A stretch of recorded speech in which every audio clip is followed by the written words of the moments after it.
Have you ever heard whispers of a true pirate queen? A name that echoes through the centuries? That name is Anne Bonny. She was a fiery spirit, a woman who defied all rules. She sailed the wild Caribbean seas. Her story is one of courage. It is also a story of great mystery. Many still speak of her incredible life. She became a legend of the pirate world. Anne Bonny wasn't just any pirate, she was a force of nature. Her red hair was like a banner in battle. She fought fiercely beside hardened men. Many feared her quick temper. They also feared her deadly skill with a pistol and sword. Join me as we delve into this tale. To understand Anne Bonny, we must look at her time. The early 1700s, this was the golden age of piracy. The Caribbean Sea was a lawless frontier. It was a vast blue expanse of opportunity, and it was a place of great danger. Empires fought for control of rich trade routes. Sugar, tobacco, and gold sailed these waters. These ships were tempting targets for some. Many ordinary people faced hard lives. Poverty was common. Strict laws governed society. For some, piracy seemed like the only escape. It offered a chance at riches. It promised a life of freedom, a life outside the king's control. Pirates created their own rules. They formed their own democratic societies on ships. Anne Bonny was one of them. Anne Bonny was born in Ireland, around the year 1700. Her early life was already unconventional. She had a strong will. She had a fiery temper from a young age. Her family moved to the American colonies. They settled in Charlestown, South Carolina, but Anne was not suited for a quiet colonial life. She craved something more, something wilder. She married a small-time sailor named James Bonny. Perhaps she hoped for adventure with him. They moved to Nassau. This was the infamous pirate republic. But James Bonny disappointed her. He became an informant for the governor. Anne despised this betrayal. She was drawn to the true pirates, the ones who lived by their own code. She soon found her place among them. In Nassau, Anne met John Rackham. Section 4. Triumphs on the Tides, this reign of plunder.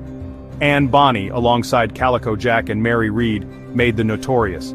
They sailed the Caribbean waters, targeting merchant ships. Their attacks were often swift and surprising. They knew how to use their ship's speed and how to intimidate their victims. Many ships surrendered without a fight.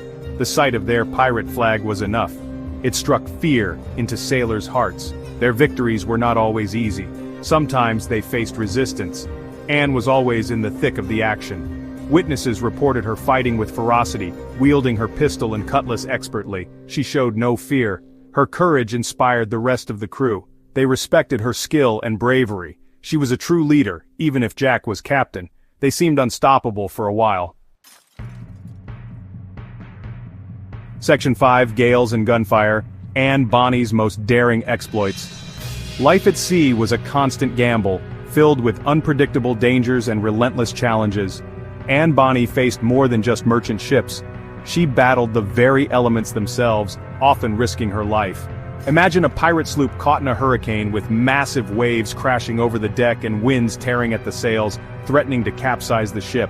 It took immense skill and courage to survive such treacherous conditions. Anne and her crewmates endured these terrifying storms, showcasing their resilience and determination. They had to be tough and resilient, always prepared for the worst. Then there were the encounters with naval warships, the relentless pirate hunters. Heavily armed and determined to bring pirates to justice, these ships posed a significant threat to Anne and her crew. Anne and the crew of the had several close calls, narrowly escaping capture or destruction. They had to fight or flee, sometimes engaging in desperate battles with cannonballs flying and splintered wood filling the air, the chaos of combat all around them. Anne was always ready for a fight, never backing down, her fierce spirit inspiring those around her. Section 6. The Final Stand. Capture, trial, and a great disappearance. Every pirate's luck runs out eventually, and for Anne Bonny and her crew, that moment came sooner than they expected. For Anne Bonny and the crew of the end came in October 1720. They were anchored off the coast of Jamaica when Captain Jonathan Barnett, a notorious pirate hunter, surprised them. Most of Calico Jack's male crew were drunk, celebrating a recent capture, completely unaware of the impending danger.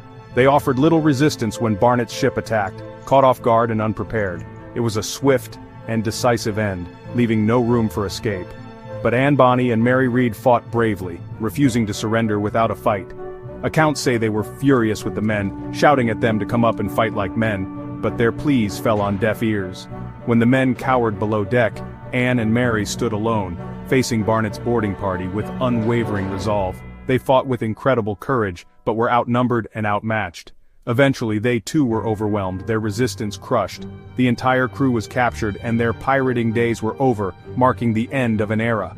The pirates were taken to Spanish Town, Jamaica, and put on trial for piracy, facing the full weight of the law. The evidence against them was strong, leaving little doubt about their fate. Calico Jack Rackham and the male pirates were quickly found guilty and sentenced to hang, their notorious careers ending in disgrace. Anne Bonny was allowed to see Rackham before his execution, a final somber farewell. Section 7. The Unending Quest, Chasing Anne Bonny's Elusive Treasure. Anne Bonny's disappearance is where the treasure legend truly ignites. Her story is shrouded in mystery and intrigue, captivating the imaginations of many. What happened to her?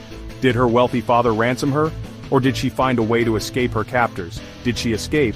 Did she quietly return to a normal life, blending into society unnoticed? No one knows for sure. The lack of concrete answers only adds to the allure of her tale.